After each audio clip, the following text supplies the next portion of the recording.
Bonjour à tous, aujourd'hui je suis avec Franck Jiquel et Amandine Delamont de cybermalveillance.gouv.fr.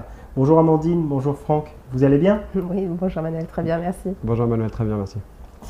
Déjà, j'aimerais bien commencer avec toi Amandine et que tu nous expliques en quelques mots c'est que le cybermois et pourquoi cybermalveillance.gouv.fr vient nous en parler aujourd'hui. Alors le cybermois, c'est une opération de sensibilisation à la cybersécurité qui a lieu tous les ans au mois d'octobre et qui cible le plus grand nombre et qui est une initiative de l'ENISA, donc l'Agence européenne de cybersécurité. Et je viens vous en parler aujourd'hui avec Franck car en tant que dispositif national d'assistance aux victimes d'actes de cybermalveillance et de sensibilisation auprès des particuliers, des entreprises et des collectivités, c'est tout naturellement qu'on nous a confié le pilotage du cybermois cette année. Je comprends, en effet, ça porte tout son sens. Franck, qu'est-ce que tu peux nous dire, ou en quelques mots, quels seront les temps forts de cette nouvelle édition du Cybermois 2023? Alors, un cybermois très riche, mais s'il fallait effectivement retenir quelques grands temps forts, on va tout d'abord avoir le coup d'envoi de l'événement, le 2 octobre. On va organiser un grand événement au campus cyber national, le lieu totem de la cybersécurité en France. Et on va organiser des conférences pour mettre à l'honneur chaque public, une conférence dédiée aux particuliers, une autre dédiée aux collectivités territoriales, et enfin une dédiée aux entreprises. En parallèle de ça, on va essayer de mettre à contribution finalement tous les concitoyens, tous ceux qui le souhaitent, à titre personnel, à titre individuel, pour qu'ils contribuent à ce cybermois et qu'ils puissent prendre part à une action de grande ampleur, une action coup de poing.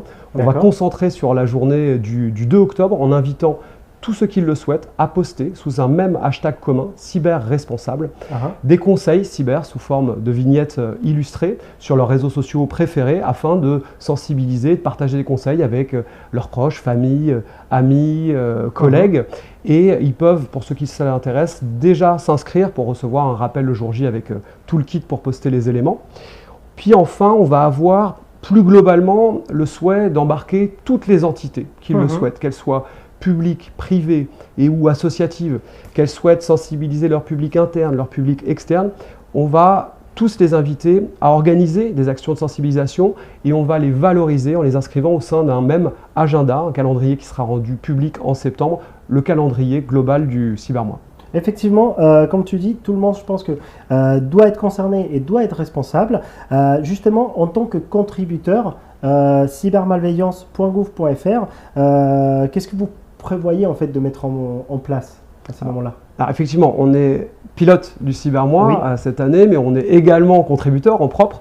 Donc on va organiser un certain nombre d'actions, parmi lesquelles le cyberquiz famille, qui est un jeu concours avec des lots à gagner pour les familles, pour essayer de les sensibiliser de manière ludique à la cybersécurité. Et on va avoir des questions autour d'un contenu qui s'appelle le guide Cyber Famille, qui prodigue des conseils pour la sécurité numérique du foyer.